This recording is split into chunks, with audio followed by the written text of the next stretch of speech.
Nous avons sur ce plateau un invité. Il s'agit du professeur Souleymane Bachir Diagne, le président du comité de pilotage de la concertation nationale sur l'avenir de l'enseignement supérieur au Sénégal. Bonsoir, professeur. Bonsoir, M. Traoré. Professeur, donc vous venez de lancer la concertation nationale sur l'avenir de l'enseignement supérieur. Pourquoi tout d'abord ces concertations? Écoutez, les concertations s'imposent à nous. Je crois que si nous regardons l'état de crise permanente que vit notre système d'enseignement supérieur, il était normal qu'une décision de cette nature soit prise afin que les acteurs de l'école, les acteurs de l'université, mais également différents représentants de différents segments de la société sénégalaise se retrouvent autour d'une table pour discuter sur un certain nombre de mesures qui seront à même de redonner sens et orientation à notre système d'enseignement supérieur.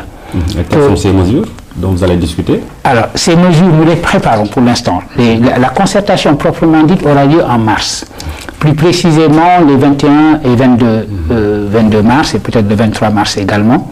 Pour l'instant, ce que nous faisons, nous, comité de pilotage, c'est préparer un pré-rapport qui consiste à proposer, à mettre sur la table un certain nombre d'orientations qui nous semblent de nature à donner un système cohérent, orienté dans une direction qui nous semble la meilleure vu les circonstances actuelles, et en listant un certain nombre de recommandations, de questions autour desquelles nous aimerions que les discussions s'organisent. Il s'agit d'éviter une sorte de foire aux propositions, quelque chose qui serait de nature à inviter à une juxtaposition de plateformes revendicatives sans qu'on sache très bien où on va, parce que des propositions accolées, simplement juxtaposées, ne font pas un tout cohérent.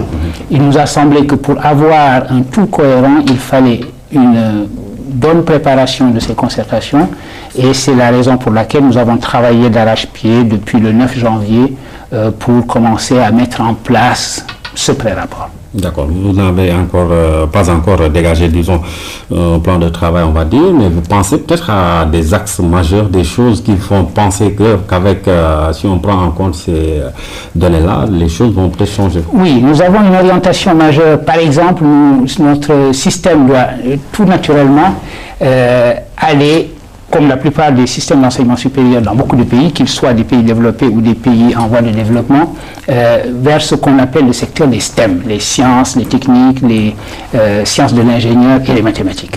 Il faut que nous allions dans cette direction. Je vous entendais dire d'ailleurs tout à l'heure dans un autre segment de votre journal où vous parliez du déficit des enseignants de mathématiques et de sciences.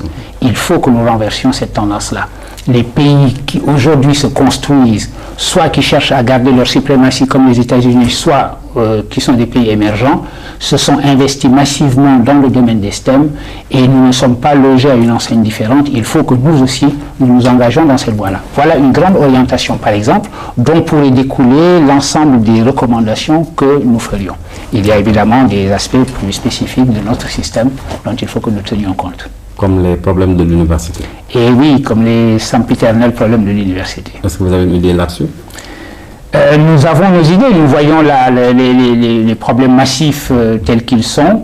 Nous essayons de les mettre dans un ensemble cohérent, comme je disais tout à l'heure, et sur ces problèmes-là, de mettre sur la table un certain nombre de propositions qu'il appartiendra aux 200 et quelques membres de cette concertation de discuter et de rendre effectif. Et concernant ces membres de la concertation, d'où est-ce qu'ils viennent? Qui sont-ils?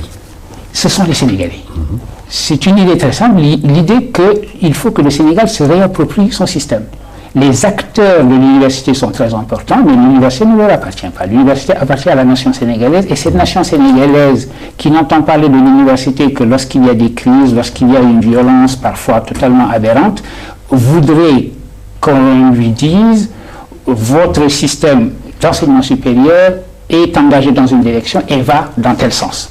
À ce moment-là, il s'agit de réconcilier la nation sénégalaise avec son système d'enseignement supérieur, faire en sorte qu'elle s'approprie ce système. Donc les acteurs traditionnels de l'université, que sont les enseignants, les personnels administratifs, les étudiants, qui sont le cœur même du système, seront présents, mais des représentants du secteur privé seront là, des autorités, on a pensé inviter des autorités religieuses, des personnalités indépendantes qui ont réfléchi sur l'enseignement, etc., etc. Donc les différents secteurs de la nation sénégalaise seront représentés à ces assises et à cette concertation.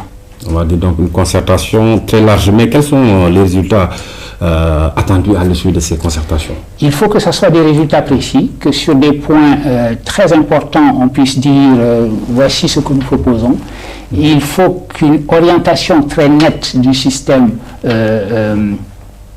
apparaissent au terme de cette concertation, afin que nous puissions déposer sur la table du ministre de l'Enseignement supérieur et qui transmettra à M. le Président de la République un document qui puisse faire l'objet d'un conseil présidentiel et qui puisse nous permettre de sortir notre système du marasme dans lequel il se trouve aujourd'hui.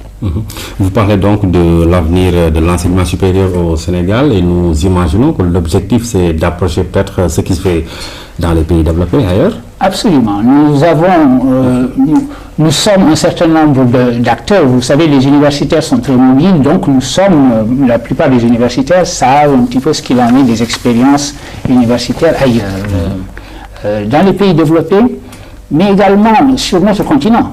Vous savez, dans nos discussions préliminaires, nous avons accordé une très grande place dans nos réflexions à un pays comme l'Afrique du Sud et à une université comme l'université de Cape Town. Il ne faut pas toujours regarder systématiquement ou la France ou les États-Unis, etc. Voilà une université qui apparaît à une place absolument respectable dans le classement des universités de Shanghai. Il est naturel que nous disions, nous, ici au Sénégal, nous voulons, dans un nombre d'années déterminé, nous trouver à cette place-là. Et donc, avoir comme cela des institutions avec lesquelles nous estimons que nous sommes en compétition est le meilleur moyen de mesurer nos propres progrès. Donc, il ne s'agit pas de copier un modèle, et de toute façon, il n'y a plus de modèle. Vous voyez, la France est en train d'organiser ses propres assises de l'enseignement supérieur. Les systèmes d'enseignement supérieur sont fortement chahutés dans le monde entier, et sont en train aujourd'hui de chercher de nouvelles fondations, de nouvelles assises pour le développement des STEM en particulier, dont nous avons parlé tout à l'heure. Par conséquent, tout le monde est en recherche, nous aussi. Et dans cette recherche, il est utile de pouvoir se donner un point de repère et il serait tout à fait naturel de considérer que Cape Town University est un bon point de repère pour nous. D'accord. Et au-delà du volet des enseignements, est-ce que ces concertations vont prendre en charge le volet social avec les subventions concernant donc le campus, les inscriptions avec des coûts relativement bas supportés par l'État?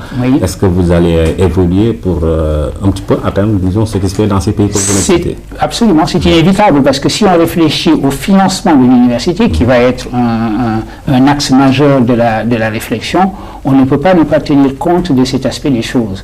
On ne peut pas ne pas tenir compte du fait que nous avons un système totalement déséquilibré où les dépenses à caractère social sont infiniment supérieures aux dépenses à caractère pédagogique. Ça n'est pas durable, ça ne peut pas durer. Or, il faut qu'un système soit un système pérenne, durable, viable, tout simplement. Professeur, vous devez certainement suivre la crise au Mali, comme nous tous d'ailleurs. Oui. Alors, quelle réflexion cela vous inspire? Écoutez, c'est un gâchis absolument incroyable. Quand je reviens sur la crise malienne, j'ai du mal à en croire mes oreilles et mes yeux. On nous aurait dit aux uns et aux autres, il y a simplement un peu plus d'1 an, que le Mali se trouverait dans une situation faisant suite à un coup d'État et qu'à un moment donné, il se trouverait à quasiment 20 heures de l'écroulement total de l'État malien, personne ne l'aurait cru. Bon, nous y sommes. Il est regrettable qu'au moment où nous parlons de l'avenir, où nous essayons de réinventer la fabrique même de l'avenir, qui est notre système d'enseignement, pour faire face à des opportunités qui sont en train de se présenter. Il est certain, on le dit, et on a raison de le dire, que l'Afrique, au fond, en ce moment, est la nouvelle frontière de l'investissement, que l'émergence est réelle, les germes de changement sont là, nous nous dirigeons dans la bonne direction et patatras, nous nous retrouvons avec cette crise malienne à gérer des problèmes aussi primordiaux que des problèmes de paix ou de guerre. De guerre. Malheureusement, on en est là. Malheureusement, on en est là. En tout cas, merci d'avoir été avec nous sur ce plateau pour nous parler de ces concertations nationales.